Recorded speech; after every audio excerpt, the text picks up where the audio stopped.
Bismillahirrahmanirrahim. Assalamualaikum warahmatullahi wabarakatuh. Kami mahasiswa dari STI Al-Falah Cicalengka, Bandung. Video ini dibuat untuk memenuhi salah satu tugas kelompok di mata kuliah Administrasi dan Supervisi Pendidikan dengan dosen pengampu Bapak Zaini Hafiz MPD. Kami dari kelompok 4 yang terdiri dari 4 anggota, di mana kami bekerja sama untuk menyelesaikan tugas ini. Berikut video presentasi dari kami. Sebelum ke pembahasan, izinkan kami untuk memperkenalkan kelompok kami. Ada Dea Siti Nurulma 2018-01018, ada Muhammad Fauzan 2018-01053, Novita Permatasari 2018-01076, dan saya Siti Jubaida Gani 2018-01091. Kami dari kelompok 4 akan membahas tentang kepala sekolah sebagai supervisor dan administrator pendidikan. Tugas dan fungsi kepala sekolah sebagai administrator. Kepala sekolah sebagai administrator pendidikan bertanggung jawab terhadap kelancaran pelaksanaan pendidikan dan pengajaran di sekolah. Oleh karena itu, untuk melaksanakan tugasnya dengan baik, kepala sekolah hendaknya memahami, dapat menguasai, dan mampu melaksanakan kegiatan-kegiatan yang berkenaan dengan tugasnya sebagai administrator. Adapun tugas dan fungsi kepala sekolah sebagai administrator adalah membuat perencanaan. Salah satu fungsi utama dan pertama dari kepala sekolah adalah membuat perencanaan.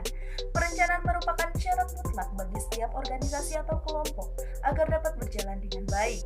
Dalam rangka membuat perencanaan, kepala sekolah paling harus membuat rencana tahunan. Dalam rencana tahunan, hendaklah mencakup bidang-bidang berikut. Program pengajaran, di mana dalam program pengajaran terdapat pembagian tugas mengajar, pengadaan buku-buku pembelajaran, alat-alat pembelajaran, dan sebagainya. Kesiswaan, antara lain syarat-syarat penerimaan murid baru, pengelompokan siswa, pembagian kelas, pelayanan bimbingan dan konseling, dan pelayanan kesehatan. Kepegawaian, antara lain penerimaan guru baru, pembagian tugas guru dan pegawai, mutasi atau promosi guru dan pegawai. Kemudian keuangan, mencakup pengadaan dan pengelolaan keuangan untuk berbagai kegiatan yang telah direncanakan. Perlengkapan, antara lain meliputi sarana dan prasarana kepala sekolah, rehabilitasi gedung, penambahan ruang kelas, dan lain sebagainya. Kemudian, kedua, tugas dan fungsi kepala sekolah adalah menyusun organisasi sekolah. Organisasi menggambarkan adanya pembidangan fungsi dan tugas dari masing-masing kesatuan. Oleh karena itu, kepala sekolah sebagai administrator pendidikan harus menyusun organisasi sekolah yang dipimpinnya, dapat melaksanakan pembagian tugas dan wewenangnya kepada guru-guru serta kepada pegawai sekolah sesuai dengan struktur organisasi yang telah disusun dan disepakati. Prinsip-prinsip dalam menyusun organisasi sekolah yang baik, mempunyai tujuan yang jelas. Para anggotanya dapat menerima dan memahami tujuan tersebut. Adanya kesatuan arah sehingga dapat menimbulkan kesatuan tindakan dan kesatuan pikiran. Adanya kesatuan perintah, adanya keseimbangan antara wewenang dan tanggung jawab seseorang dalam organisasi tersebut. Adanya pembinaan tugas pekerjaan yang sesuai dengan kemampuan, keahlian, atau bakat masing-masing. Struktur organisasi hendaknya disusun sesederhana mungkin sesuai dengan kebutuhan koordinasi, pengawasan, dan pengendalian. Pola organisasi hendaknya relatif permanen. Adanya jaminan keamanan, kenyamanan dalam bekerja, dan garis-garis kekuasaan dan tanggung jawab, serta hierarki tata kerjanya jelas, tergambar dalam struktur atau bagan organisasi. Kemudian, pemateri selanjutnya akan disampaikan oleh teman saya. Nah, untuk poin yang ketiga, bertindak sebagai koordinator dan pengaruh, yang dimana kepala sekolah harus bisa berkoordinasi dengan baik agar tidak ada terciptanya perselisihan baik itu antara personalia maupun antara satuan pendidikan yang ada di sekolah, seperti itu. Dan dimana tujuan itu pun untuk bisa menciptakan kekeluargaan yang ada di sekolah, bisa saling tolong-menolong dalam tugas, dan bisa mencapai tujuan bersama, baik itu dalam hal pembelajaran maupun dalam administrasi, seperti itu. poin yang keempat yaitu melaksanakan pengelolaan kepegawaian, yang dimana pengelolaan kepegawaian itu meliputi 7 hal. Yang pertama itu perencanaan pegawai, yang kedua itu pengadaan pegawai, yang ketiga pembinaan dan pengembangan pegawai, yang keempat promosi dan mutasi, yang kelima pemberhentian pegawai, yang keenam kompensasi, yang ketujuh penilaian pegawai, yang dimana 7 hal itu sangat penting agar sekolah itu bisa mendapatkan tenaga pendidik yang berkualifikasi dan kemampuan yang sesuai sehingga dapat melakukan pembelajaran yang baik dan berkualitas. Seperti itu. Baiklah, tadi telah dipaparkan oleh kedua teman saya, yaitu Teh Siti Jubaidah dan Teh Novita, tentang fungsi dan tugas kepala sekolah sebagai administrator.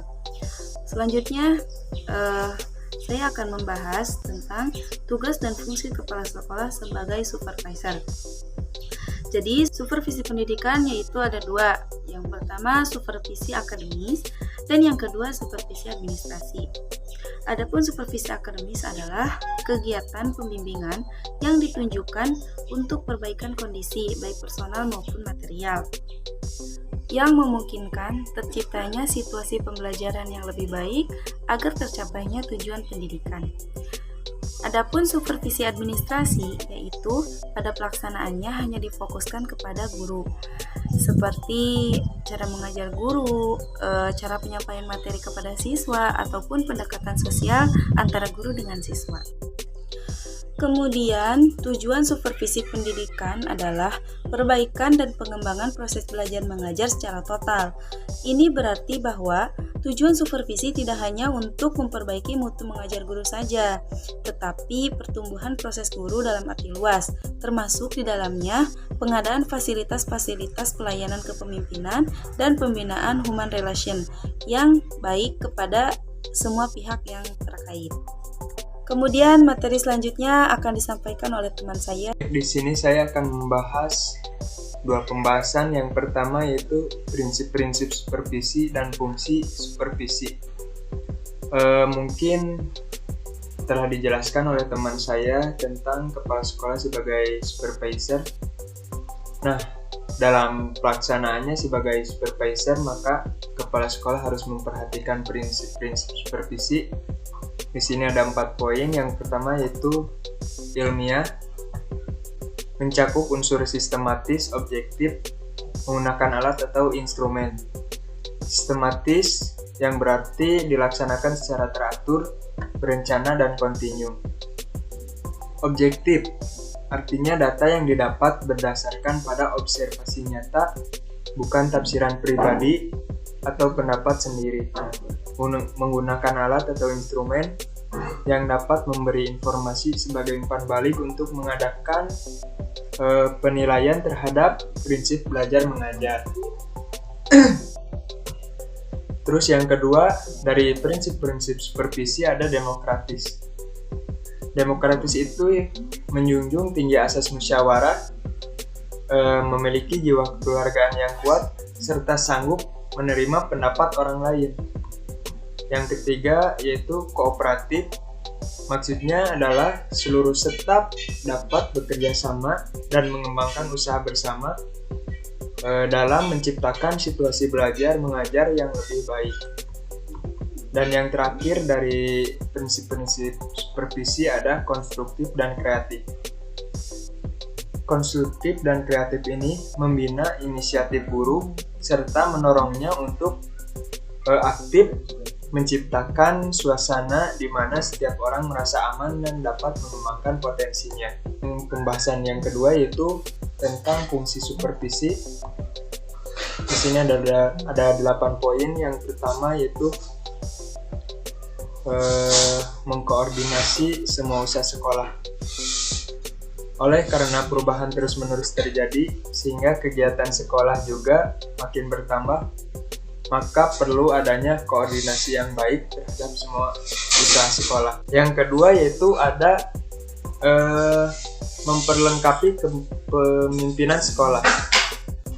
Dalam masyarakat demokratis, Kepemimpinan yang demokratis perlu dikembangkan. Kepemimpinan merupakan suatu keterampilan yang harus dipelajari dan harus melalui latihan yang terus-menerus. Yang ketiga yaitu ada memperluas pengalaman guru-guru. Akar dari pengalaman terletak pada sifat dasar manusia. Manusia selalu ingin mencapai kemajuan yang semaksimal mungkin. Terus ada menstimulasi usaha-usaha yang kreatif. Usaha-usaha kreatif bersumber pada pandangan manusia. Semua orang percaya bahwa manusia diciptakan dengan memiliki potensi untuk berkembang dan berkarya. Terus ada memberi fasilitas dan penilaian yang terus-menerus. Untuk meningkatkan kualitas sumber daya diperlukan penilaian terus-menerus melalui penelitian. Selanjutnya ada menganalisis situasi belajar mengajar. Terus ada memberikan pengetahuan dan keterampilan kepada setiap anggota. Setiap guru mempunyai potensi dan dorongan untuk berkembang. Ada memberi wawasan yang lebih luas dan terintegrasi dalam merumuskan tujuan-tujuan pendidikan dan meningkatkan kemampuan mengajar guru-guru. Mungkin dicukupkan sekian video presentasi kali ini. Semoga bermanfaat untuk kita semua. Kami dari kelompok 4, terima kasih atas semua perhatiannya. Wassalamualaikum warahmatullahi wabarakatuh.